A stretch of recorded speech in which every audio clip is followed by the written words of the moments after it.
Myanmar में और Thailand में आए भूकंप ने भयंकर तबाही मचाई है। अकेले म्यांमार भूकंप में 1000 से अधिक लोगों की अब तक मौत की खबर है। वहीं सैकड़ों लोग लापता भी बताए जा रहे हैं। वहीं इस भूकंप में हजारों की संख्या में लोग घायल भी हुए हैं।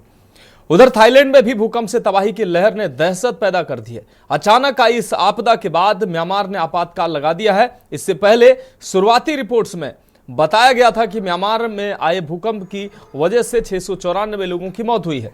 यह आधिकारिक पुष्टि थी और सैकड़ों लोग घायल हुए हैं। भूकंप का केंद्र जो था वो मांडले के पास बताया गया।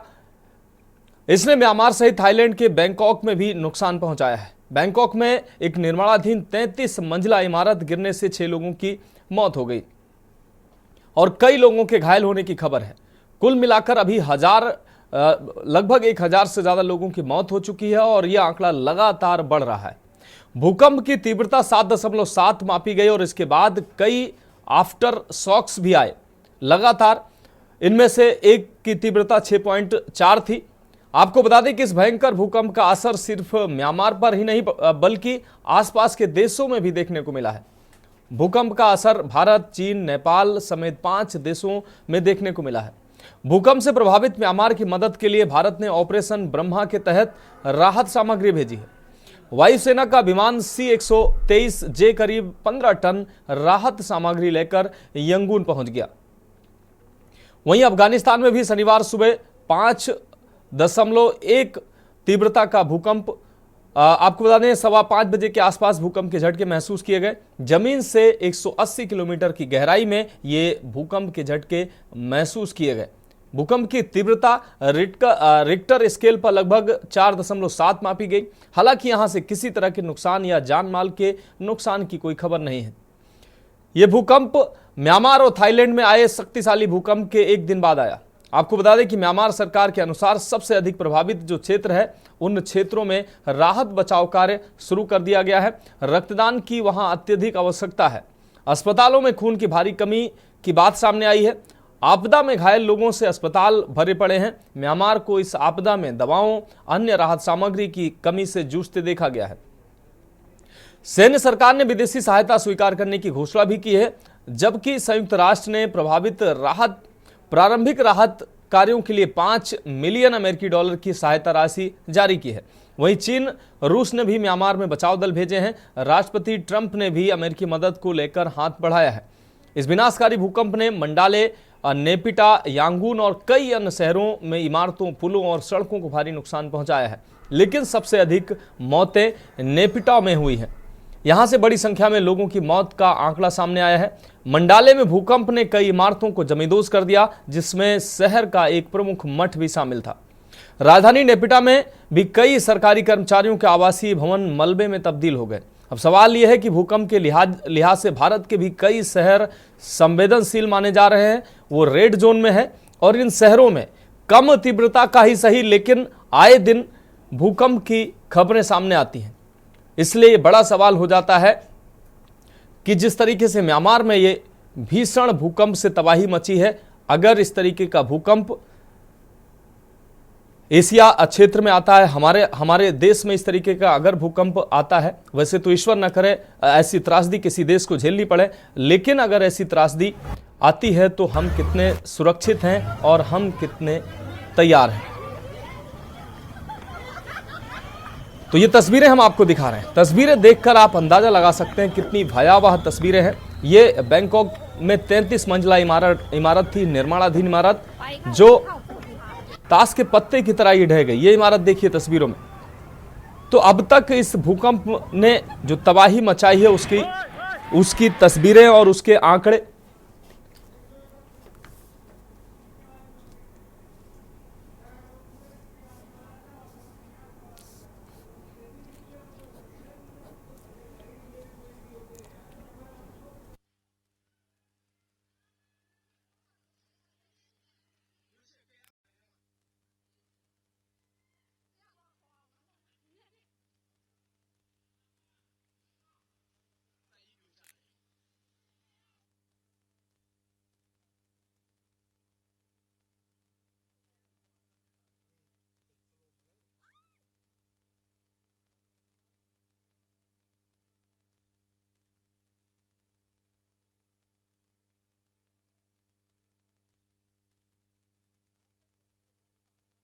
1000 के पार पहुंच गया है और लगातार ये आंकड़ा बढ़ रहा है। और जिस तरीके से तस्वीरें सामने आ रही वो निश्चित रूप से डराने वाली तस्वीरें हैं, भयावह करने वाली तस्वीरें हैं।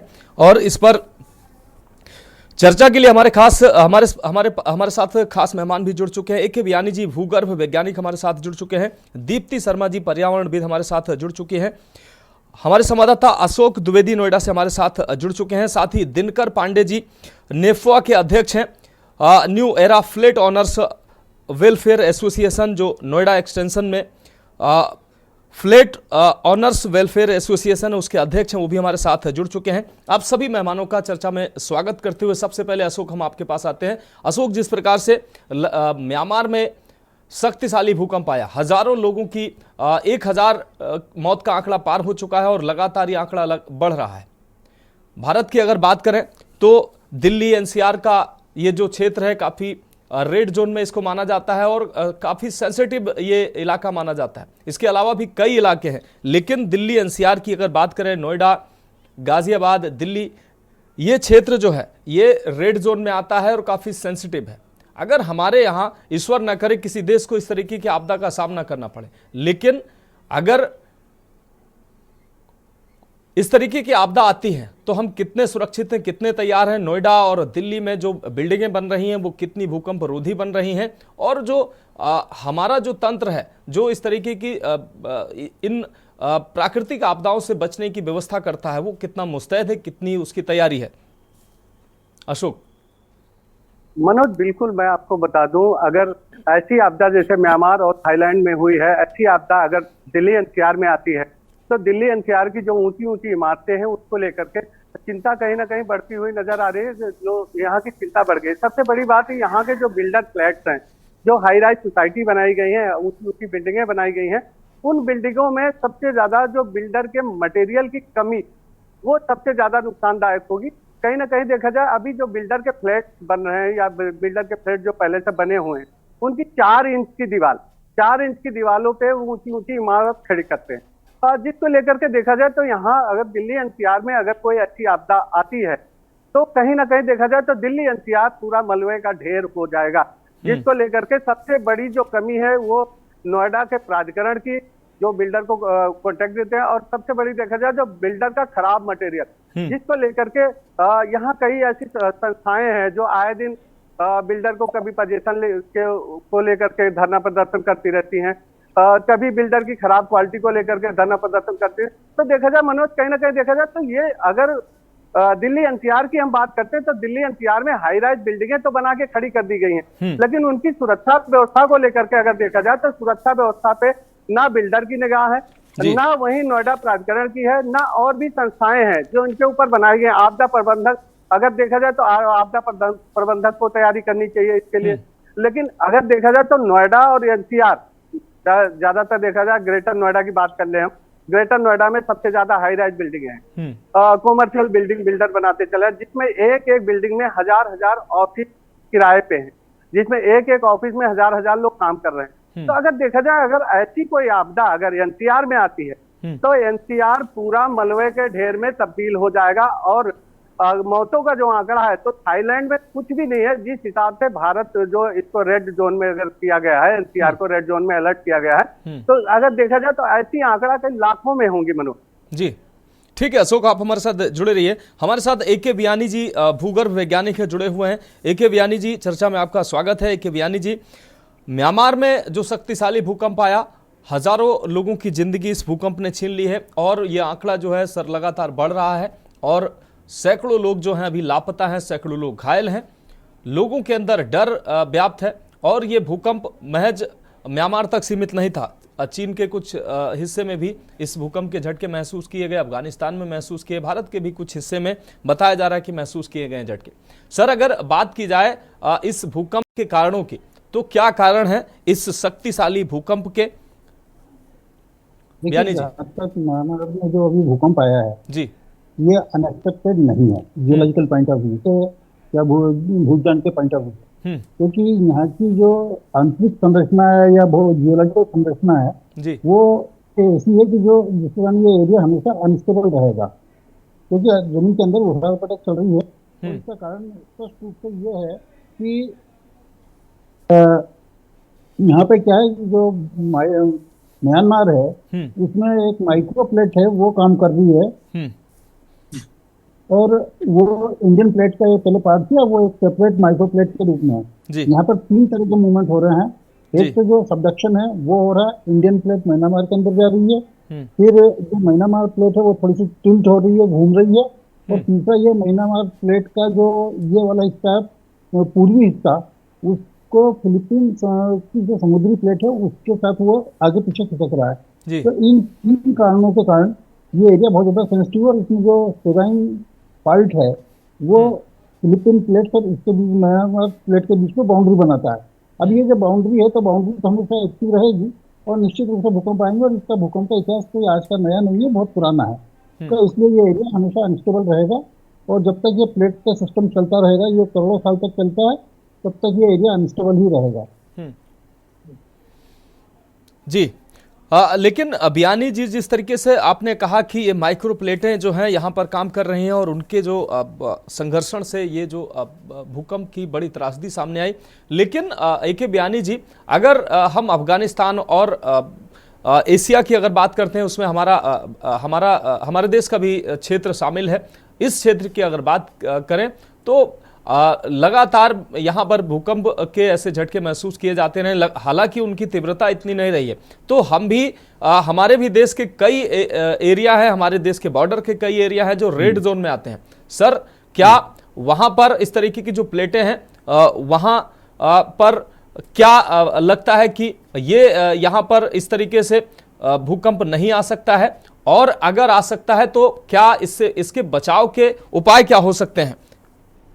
देखिए, हिंदुस्तान का हर हिस्सा भूकंप आते हैं। कहीं पे कम तीव्रता के आते हैं, कहीं पे अधिक तीव्रता के आते हैं। कोई हिस्सा आज की तारीख में ऐसा नहीं है जहाँ पर भूकंप नहीं आते हैं। जी। अब जहाँ तक भूकंप से बचाव के तरीके हैं, वो निश्चित रूप से भूकंप से जो नुकसान होता है वो जान माल की हानि बिल्डिंग गिरने से होती है, या लैंडस्लाइड होने से होती है, या स्नो अवलांच होने से होती है, जहाँ पे बहुत हाई एल्टीट्यूड है। अब ऐसी स्थिति में हमें ये करना चाहिए कि जो मकानों के नक्शे हैं, वो जो बिल्डर हैं या जो भी करा रहा है, वो इसका सॉफ्टवेयर वो सबमिट करे, किस तरह की उसकी फाउंडेशन होगी, किस तरह की कंस्ट्रक्शन होगी, और कितने मोटाई का सरिया लगेगा, कितना सीमेंट लगेगा, किस तरीके में सीमेंट लगेगा।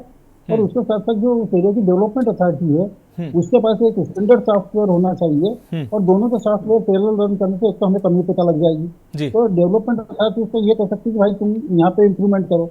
इसके बाद जो अगर वो अप्रूवल देती डेवलपमेंट अथॉरिटी, तो फिर उसके बाद वो चीज जो पब्लिक में जो भी फ्लैट बायर्स हैं या हाउस ओनर्स हैं, वो उसको देखें और कंपेयर करें, और वो देखें कि क्वालिटी कंट्रोल मेंटेन रहे, तो हम बहुत कुछ हद तक इस आपदा को वो पा सकते हैं कि आपदा को कंट्रोल कर सकते हैं।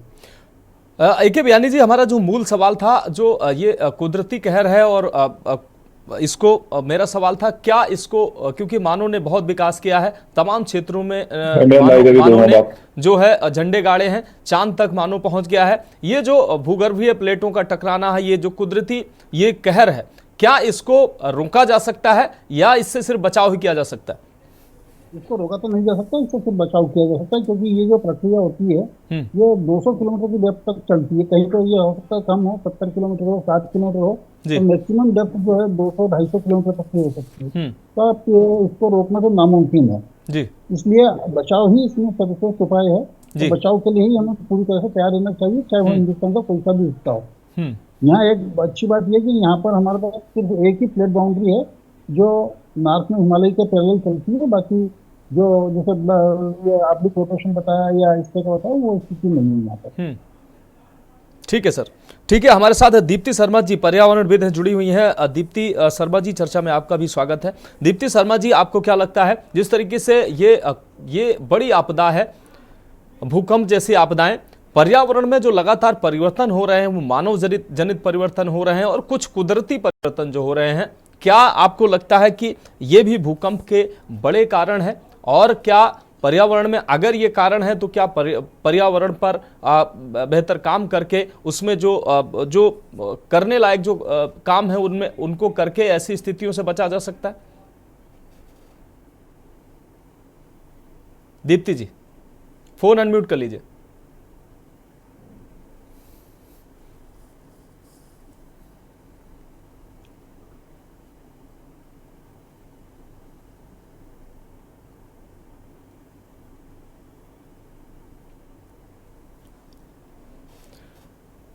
दीप्ति जी फोन अनम्यूट कर लीजिए, एक रिक्वेस्ट आपको मिल रही होगी, उसको आप क्लिक करेंगी तो अनम्यूट हो जाएगा।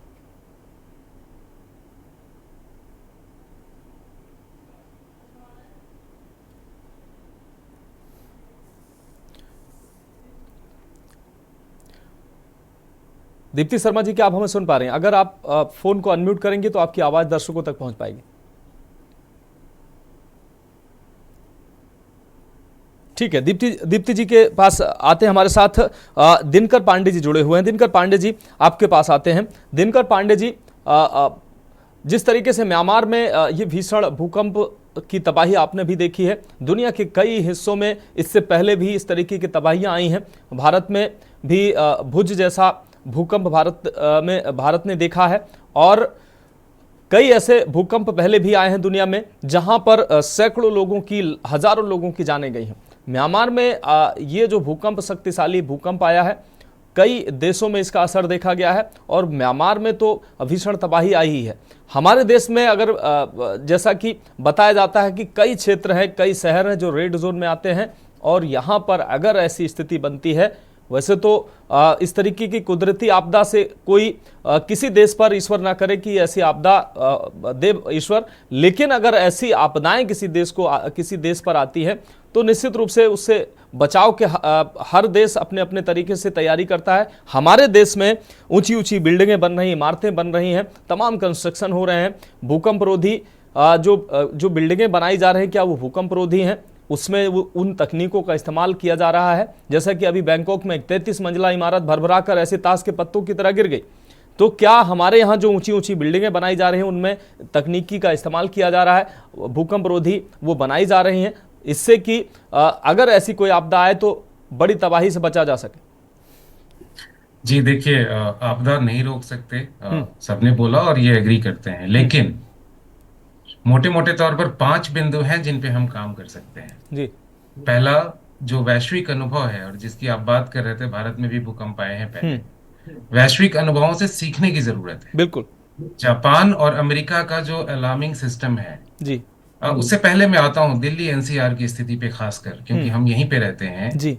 उच्च भूकंप जोखिम वाला क्षेत्र है ये, और यहाँ पे ऑडिट नहीं हो रहा। 2020 में एक ऑडिट, एक रिपोर्ट आई थी एक बड़े समाचार पत्र में कि सिर्फ 14% लोग कॉन्फिडेंट फील करते हैं कि हमारी बिल्डिंग झेल जाएगी, और एक न्यायालय का आदेश भी है जिसके बाद हर बिल्डिंग का ऑडिट होना था।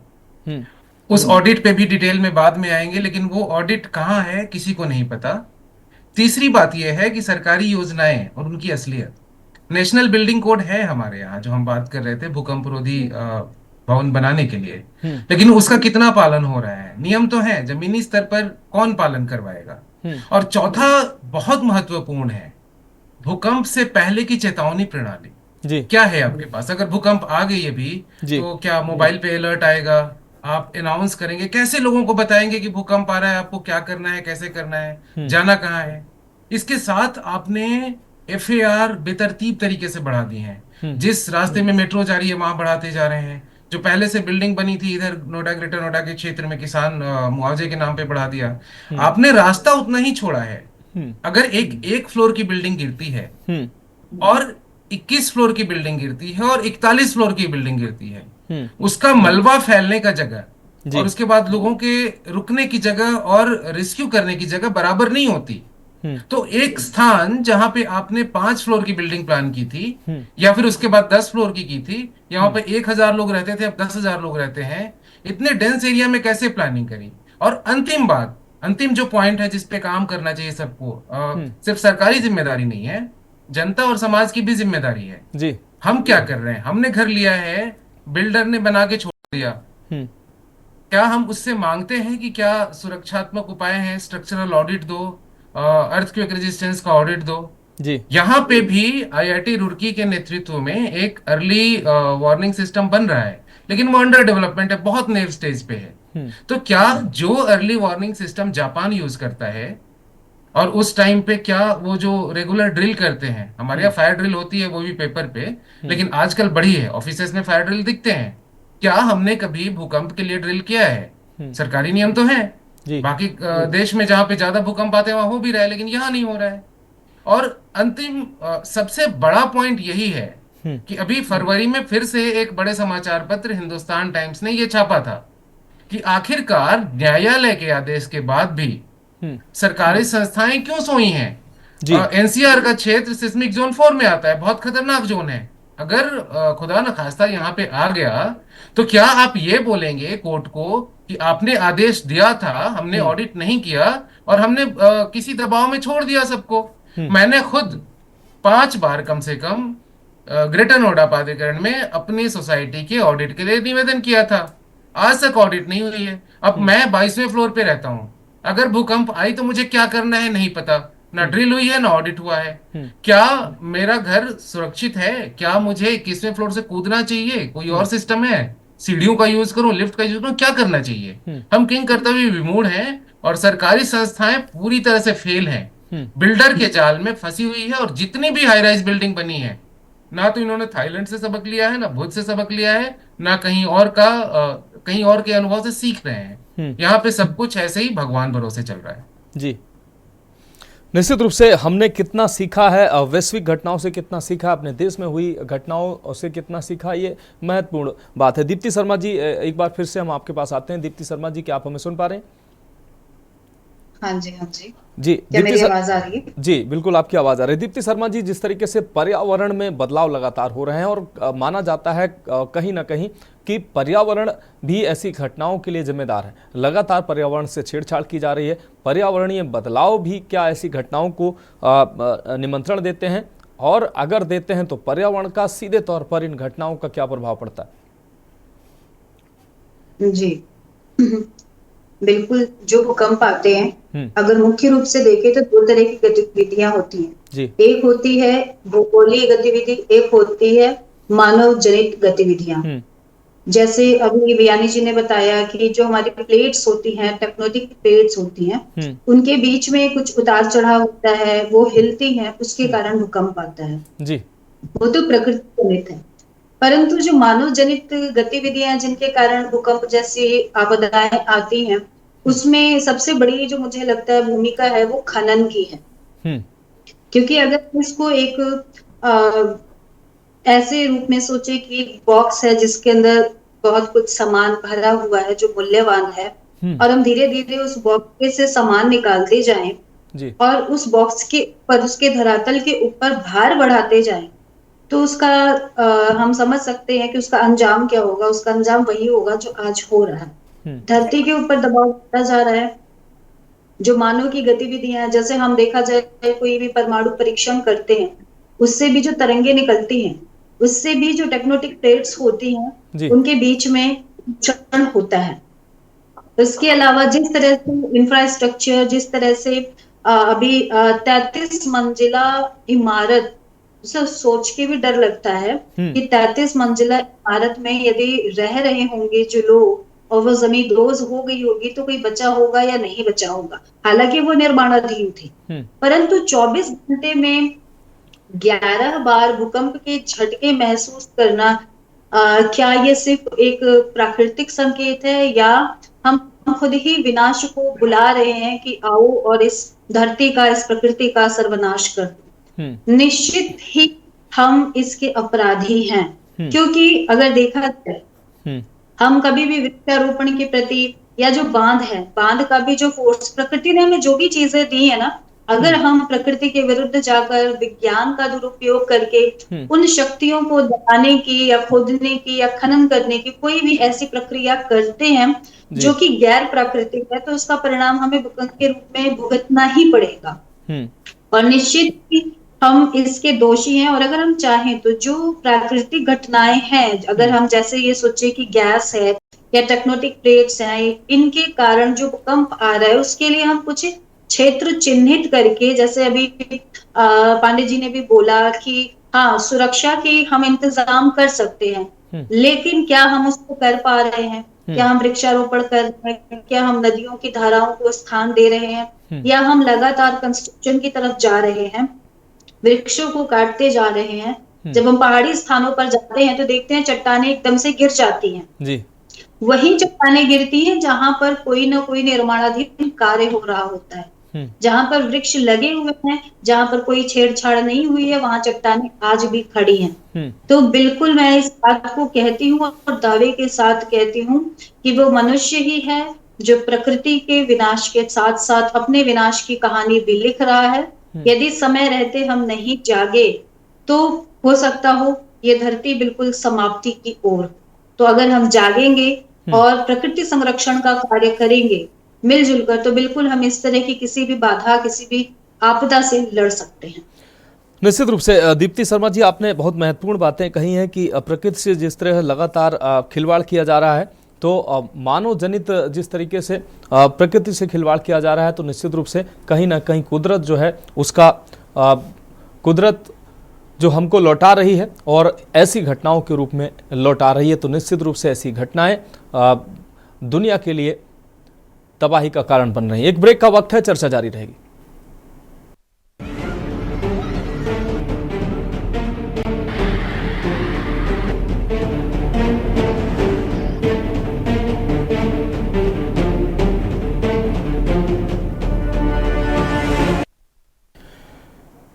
तो ब्रेक के बाद हमारी खास पेशकश में एक बार फिर से आपका स्वागत है। अपनी चर्चा में हम बात कर रहे हैं कुदरत का कहर और मौत की लहर। हमारे साथ लगातार खास मेहमान जुड़े हुए हैं, दिनकर पांडे जी जुड़े हुए हैं, दीप्ति शर्मा जी जुड़ी हुई हैं, हमारे साथ हरिद्वार से हमारे संवाददाता मनोज कश्यप जुड़े हुए हैं, अशोक द्विवेदी जी नोएडा से जुड़े हैं।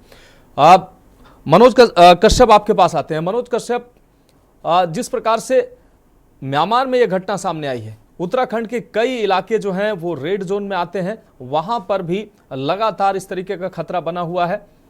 और अगर तैयारियों की बात की जाए, तैयारियों के नाम पर हम क्या कुछ कर रहे हैं, ये बड़ा सवाल है। और लगातार छोटे मोटे जो झटके हैं, भूकंप की हल्की तीव्रता के कई बार भूकंप के झटके यहाँ भी लगातार महसूस किए जा रहे हैं। ये स्थिति जो है वो अलार्मिंग है। अगर तैयारियों की बात की जाए तो किस तरीके की तैयारियां की जा रही हैं, क्योंकि उत्तराखंड पहाड़ी क्षेत्र है और यहां पर ये जो क्षेत्र है वो काफी सेंसिटिव माना जाता है। मनोज कश्यप,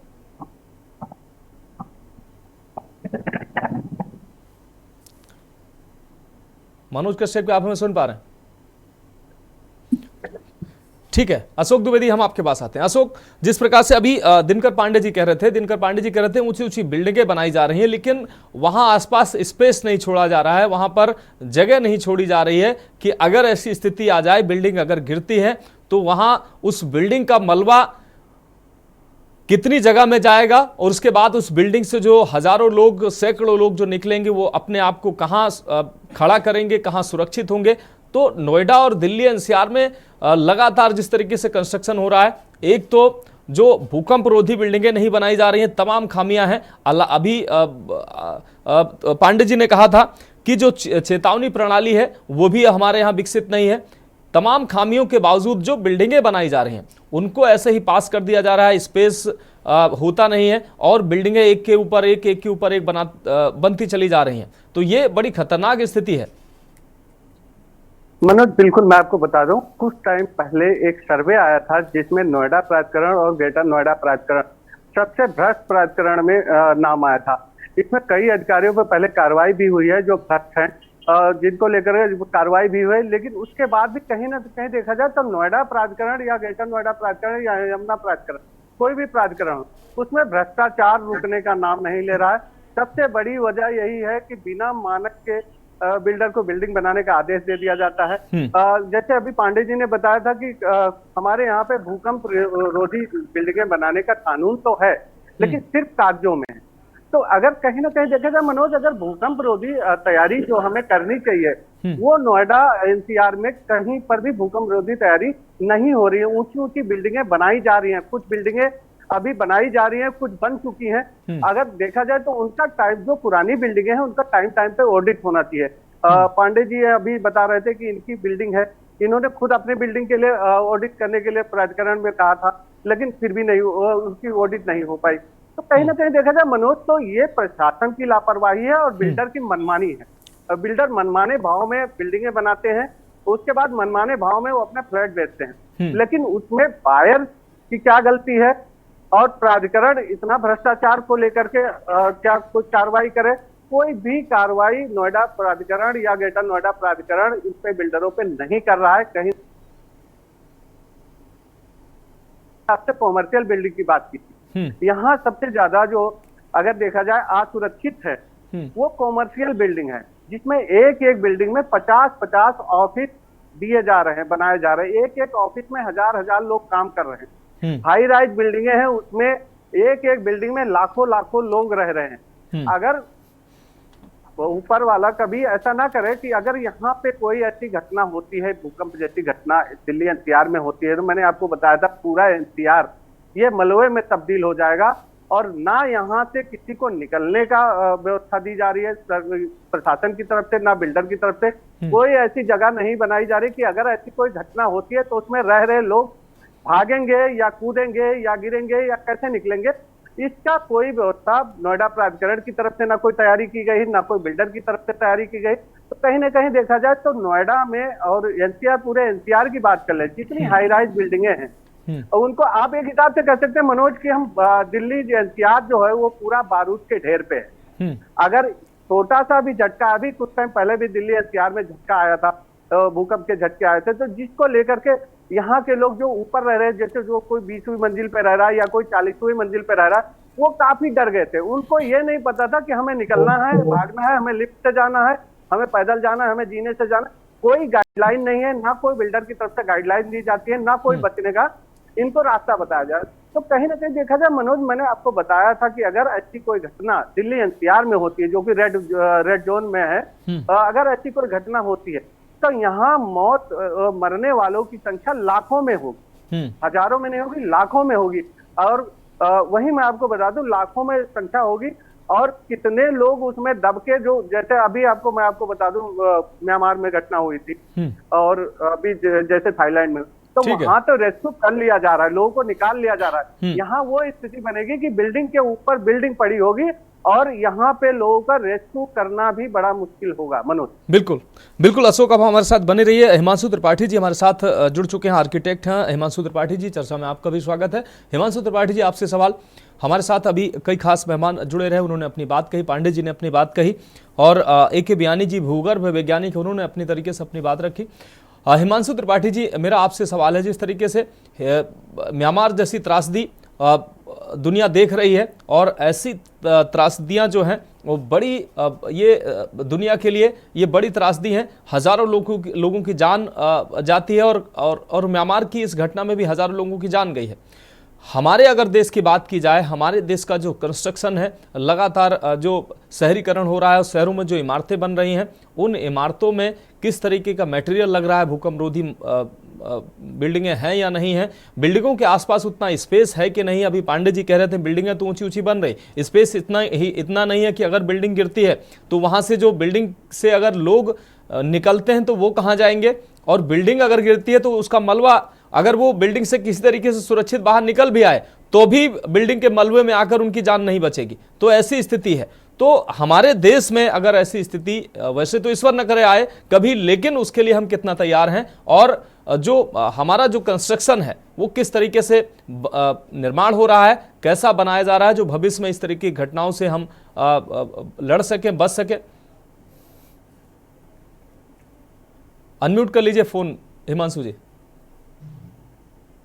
सर, आपको आवाज मिल रही है मेरी? जी।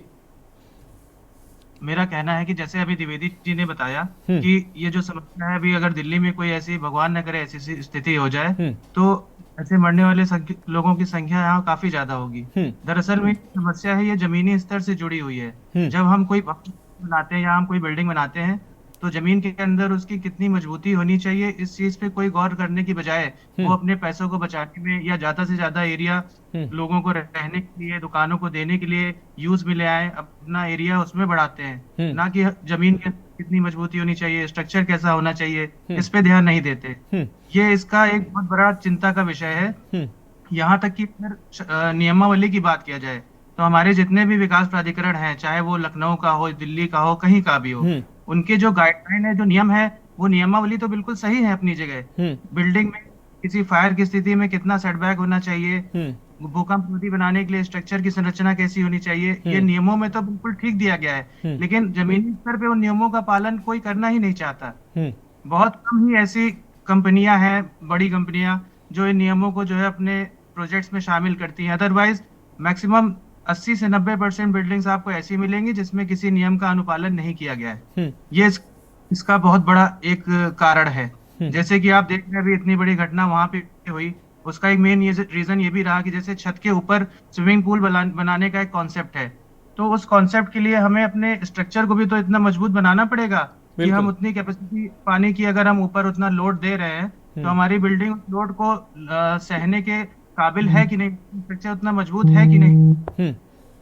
जी, कोई घटना नहीं होती है नॉर्मल समय में, तो वो बिल्डिंग स्टैंड स्टिल की हुई है, वो लोड, लाइव लोड भी ले रही है, डेड लोड भी ले रही है। लेकिन अगर कोई भूकंप जैसी घटना हो जाती है तो क्या उस केस में हमारी वो बिल्डिंग सुरक्षित है या नहीं, इसका पहले ही असेसमेंट हो जाना चाहिए। किसी भी काम को करने से पहले उसकी तैयारी यहाँ पर कर लेनी चाहिए। लेकिन नहीं ध्यान देते, चाहे वो बिल्डर हो या कोई प्राइवेट बिल्डिंग मालिक हो या कोई संस्था हो, वो इन नियमों को किनारे करके अपने सिर्फ मटेरियल पे और अपने काम पे ही फोकस करते हैं, ना कि नियमों पे और ना ही उसकी सुरक्षा की संरचना पे। ठीक है, ये बहुत बड़ा चिंता का विषय है। जी ठीक है हिमांशु जी, आप हमारे साथ जुड़े रहिए। पांडे जी, हम आपके पास आते हैं। पांडे जी, दिनकर पांडे जी, जिस तरीके से अभी दीप्ति शर्मा जी ने कहा कि लगातार पर्यावरण के साथ छेड़छाड़ हो रही है, मानव जनित ये छेड़छाड़ है, विकास के जो तमाम विकास की बातें की जाती, विकास के नाम पर हम लोग बारूद के ढेर पर बैठे हैं, विकास की तमाम बातें की जाती हैं, सड़क निर्माण होना चाहिए, बिल्डिंग का निर्माण होना चाहिए, लेकिन कुदरत जब ऐसे झटके देती है तो एक झटके में सब कुछ तबाह हो जाता है। उसके लिए हम तैयार नहीं होते हैं। अभी हमारे संवाददाता अशोक द्विवेदी ने कहा कि नोएडा और दिल्ली और एनसीआर के तमाम ऐसे क्षेत्र हैं जहां पर हम बारूद के ढेर पर बैठे हैं। अगर यहां ऐसी घटनाएं अगर खुदा न करे हो जाए तो जो मृतकों की जो संख्या होगी वो हजारों नहीं बल्कि लाखों में होगी, क्योंकि हमारी जो न्यू है, कंस्ट्रक्शन है, वो मजबूत ही नहीं है। चिड़िया के घोंसले की तरह छोटे छोटे जो वो बना दिए गए मकान और कई फ्लोर बना दिए गए हैं। मजबूती कितनी है, स्पेस कितना है, और तमाम जो गाइडलाइनें हैं जो प्राधिकरणों की होती हैं, जैसा कि हिमांशु जी कह रहे हैं, उनको बिल्कुल नजरअंदाज किया जाता है और इन बिल्डिंगों को पास भी कर दिया जाता है, मिली भगत से पास कर दिया जाता है, लेकिन लोगों के जान से लगातार खिलवाड़ किया जाता है। ऐसी अगर आपदाएं होंगी तो कोई भी बिल्डिंग ऐसी नहीं होगी, मुझे लगता है, जो ऐसी आपदा को बर्दाश्त कर सके, सहन कर सके। जी देखिए, मोटे मोटे तौर पे 3 बातें हैं। पहली बात जो डॉक्टर दीप्ति ने कहा बिल्कुल सही है, जितना हम देंगे पर्यावरण सूद समेत वापस करेगी जी। लेकिन दूसरी बात यह है कि हमें पता है कि आपदा आ सकती है। अब हम कैसे प्रिपेयर्ड हो जी। जब भी आपदा आती है तो हम डिस्कस करते हैं, उसके बाद भूल जाते हैं। आपको फिर मैं एक बार याद दिलाता हूँ, बहुत डिटेल में नहीं किया था मैं। 2020 में एक आदेश आया था कई साल की कानूनी लड़ाई के बाद कि देखिए, नई बिल्डिंग में तो कोड लागू हो जाएंगे, ठीक है, वहां व्यवस्था हो सकती है अगर स्ट्रिक्ट हो प्रशासन। पुरानी बिल्डिंग का क्या होगा, कई तो ऐतिहासिक इमारतें हैं जी। तो उसके लिए एक कॉन्सेप्ट है जो कई जगह पे बहुत सक्सेसफुली इंप्लीमेंट हुआ है। वो रेट्रोफिट करते हैं, रीइंफोर्समेंट और लगाते हैं, उसको मजबूती प्रदान करते हैं, साथ के साथ उसमें एक इवैक्यूएशन सिस्टम बताते हैं। अगर मैं 25 फ्लोर की या 30 फ्लोर की बिल्डिंग में रहता हूँ, नीचे अगर सीढ़ियों से भी आता हूँ समय लगेगा, और सीढ़ी से जस्ट बाहर आने के बाद अगर ऊपर से मलबा गिरा तो मैं बचूंगा नहीं। तो इवैक्यूएशन रूट बहुत इंपॉर्टेंट है, और साथ के साथ जो रूट होगा या जो बेस होगा उसमें रीइंफोर्समेंट कितना है, क्या उतने मलबे का उतनी तेजी से आने का भार वो उठा पाएगा, ये चीज होती है। ये नहीं हुई, इसके लिए कोर्ट ने क्या बोला था कि पहला स्टेप तो ये है कि आप ऐसी बिल्डिंगों को चिन्हित तो करें। हम तो बात कर रहे हैं कि मजबूत करेंगे, चिन्हित कौन करेगा कि किन बिल्डिंग में हमें मजबूती देनी है, कौन सी बिल्डिंग मजबूती देने के बाद भी खड़ी नहीं रह पाएगी, और कौन सी बिल्डिंग ऐसी है जो ठीक ठाक है। ये 3 कैटेगरी में बांटना था। सर्वे जो जर्नलिस्ट ने किया या पत्रकारों ने किया और उसने छपा, अभी भी पिछले महीने छपा है, 2020 में बहुत डिटेल में छपा था, कि सिर्फ 14% लोग ये समझते हैं कि हमारी बिल्डिंग मजबूत है। और जो ऑडिट होनी थी कोर्ट के आदेश के बाद भी, दिल्ली के लिए हुआ था, लेकिन दिल्ली, गुड़गांव, नोएडा, एनसीआर और जहां पे भी हाई राइजेस हैं, जहां पे इस तरह के खतरे हैं, वहां के लिए वो ऑडिट कंप्लीट पिछले 5 साल में नहीं हो पाई। ये न सिर्फ सरकार की गंभीरता दिखाती है, बल्कि जनता का आंदोलन ना करना है, इस पे भी बहुत बड़ा एक प्रश्न खड़ा करता है। इसके साथ और हम क्या कर सकते हैं? समस्याएं तो सबको पता है, हम सबको पता है भूकंप आएगा तो हमारी ये चलती फिरती कब्रगाह है, लेकिन इसमें जो सुरक्षात्मक उपाय होनी चाहिए। अगर मुझे कोई चोट लगी, बहुत ज्यादा ब्लीडिंग होने लगी, छोटे मोटे फर्स्ट एड किट हम सब रखते हैं, लेकिन क्या लार्जर जो सुरक्षात्मक उपाय हैं, जैसे emergency kit, first aid box, alert system, जो इवैक्यूएशन सिस्टम है, मान लीजिए मैं 22वें फ्लोर से सीढ़ी से आ रहा हूं और किसी वजह से बगल का टावर गिरा और मेरा एग्जिट ब्लॉक हो गया, मैं तो नीचे भाग रहा हूं, मुझे कैसे सूचित किया जाएगा कि मैं अब नीचे ना जाऊं और कोई और रास्ता देख के बगल की बिल्डिंग में जाऊं या कूदूं वहां से? इस तरह की व्यवस्था तो है ही नहीं, कौन करेगा? और जब करने की बात आती है तो आपको जान के आश्चर्य होगा, अजनारा होम्स एक सोसाइटी में, उदाहरण के साथ बात करता हूं क्योंकि जनरलाइज करना ठीक नहीं होगा, 2022 में अग्निशमन विभाग ने मुकदमा किया था कि यहाँ पे अग्निशमन के उपाय नहीं है, पब्लिक अनाउंसमेंट नहीं है, स्मोक डिटेक्टर नहीं, कोई भी उपाय नहीं है। वो मुकदमा खत्म होकर जुर्माना भी लग गया, हम 2025 में बैठे हैं, 4 साल बाद अभी कुछ नहीं हुआ, दोबारा मुकदमा होने की तैयारी है। क्या सिर्फ मुकदमे और नोटिस से लोगों की जान बच जाएगी? और क्या प्राधिकरण के अधिकारी या सरकारी अधिकारी या अन्य लोग सिर्फ इस बात से लोगों को वापस ला पाएंगे कि हमने तो जी नोटिस दे दिया था, हमने तो जी अप्रूव नहीं किया था, ओसीसीसी नहीं मिली है, बिल्डिंग में लोग रह रहे हैं, या जहां ओसीसीसी मिल गई है वहां पे ये डिफिशियंसी आई, मेंटेन नहीं किया, बेसमेंट में पानी भरा हुआ है, 2 इंच मार्केट धंस गया है हमारा, एक मंदिर का एरिया है वहां पे करीब करीब 2 फीट जमीन धंस गई है।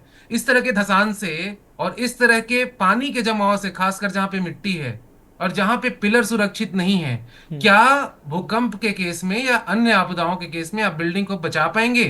और क्या जो अधिकारी इस पे अभी कान नहीं देते हैं या जो जनप्रतिनिधि अभी दिखाई नहीं देते हैं इन तरह की शिकायतों में, क्या थाईलैंड या म्यांमार जैसी आपदा आ जाएगी और भगवान की दया से वो बच गए तो क्या अपना चेहरा दिखा पाएंगे, अपने आप से सवाल पूछ पाएंगे? बिल्कुल बिल्कुल, ये महत्वपूर्ण बातें हैं। दीप्ति शर्मा आपके पास आते हैं। दीप्ति शर्मा जी, जैसा कि आपने अभी बताया कि कुदरत के साथ हम लगातार खिलवाड़ कर रहे हैं और कुदरत हमको, जो हम कुदरत को दे रहे हैं, कुदरत हमें वही लौटा रही है, और कहीं ना कहीं जो कुदरत हमको जो लौटा रही है वो हमारे लिए तबाही का कारण बन रहा है। कुदरत को, पर्यावरण को कैसे सुधारा जाए, इस पर कोई ध्यान नहीं दे रहा है। विकास की अंधी दौड़ में हम दौड़े जा रहे हैं और उस विकास की दौड़ में हम अपनी सुरक्षा भूले जा रहे हैं कि हम सुरक्षित कैसे रहेंगे, कुदरत से हम कुदरत को हम क्या दे रहे हैं और कुदरत हमको क्या लौटाएगी। जिस तरीके से अभी हिमांशु त्रिपाठी जी ने कहा, पांडे जी ने कहा, कई महत्वपूर्ण बातों का उन्होंने जिक्र किया, कैसे हम नज़रअंदाज कर रहे हैं, अपनी सुरक्षा को नज़रअंदाज कर रहे हैं। हमारे पास वो तकनीकी नहीं है, हम चांद तक पहुंचने का दावा करते हैं लेकिन हम ज़मीन पर सुरक्षित नहीं है। हमारे पास ऊंची ऊंची बिल्डिंगों के बीच हम ऐसे रह रहे हैं कि किसी भी स्थिति में अगर ऐसी दशा हो जाए तो हम बचेंगे नहीं। अलार्मिंग सिस्टम हमारे पास नहीं है, हमारे पास बिल्डिंगों के नीचे स्पेस नहीं है, इवैक्यूएशन सिस्टम जो है हमारा, उसकी कोई व्यवस्था नहीं है। तो कैसे हम सुरक्षित रह सकते हैं? जी, अभी हमारे जो सारे वक्ता हैं, विशेषज्ञ, बातों को सुनने से मुझे लगा कि भूकंप या प्राकृतिक आपदा जो भी आती है, इसके पीछे अन्य कारण हम गिनते हैं ना कि प्राकृतिक कारण है, मानव जनित कारण है। मुझे लगता है मानव जनित कारण में आज एक हम और बिंदु जोड़ सकते हैं, वो भ्रष्टाचार है। भ्रष्टाचार हर पैमाने पर हो रहा है। जनसंख्या के घनत्व के अनुपात में ही बिल्डिंगों का या भवनों का निर्माण होना चाहिए। उसी तरह ग्रीन बेल्ट का भी प्रावधान है कि इतने एरिया में इतना ग्रीन बेल्ट होना चाहिए। उन सारी चीजों को भी, उन नियमों को भी ताक पे रखा जा रहा है। तो देखा जाए तो सिर्फ प्रशासन ही जिम्मेदार नहीं है, एक आम नागरिक के रूप में हम भी जिम्मेदार हैं, क्योंकि ना तो हम प्रकृति के प्रति अपने कर्तव्यों का निर्वहन कर रहे हैं, ना ही हम किसी भी तरह की ऐसी कोई प्रतिक्रिया, कोई ऐसा सम्मेलन, कोई ऐसी चेतना, कोई ऐसी गोष्ठी, कोई ऐसी बैठक का हिस्सा बन रहे हैं जहां से कभी हमें ये लगे कि हाँ, हमें अब भी जागना चाहिए, जिसको हम एक अलार्म सिचुएशन कहते हैं। बिल्कुल। और बिल्कुल कोई हमारे पास बैठे न तो सामाजिक रूप से कोई इस तरीके की घटनाओं से बचाव के लिए, क्योंकि कुदरती घटनाएं हैं, होना है उनको जब होनी होंगी, लेकिन इसके बचाव के लिए न तो सामाजिक स्तर पर न तो सरकारों के स्तर से कोई प्रयास नहीं किए जा रहे हैं। जी जी बिल्कुल। तो अब देखा जाए तो जब जिम्मेदारियों से आंख मूंद करके बैठ जाएंगे तो कुछ तो ऐसा होगा। और प्रकृति चलायमान है, उसको अभी थोड़ी देर पहले बात की थी कि बांध बनाकर पानी के वेग को भी रोका जाता है।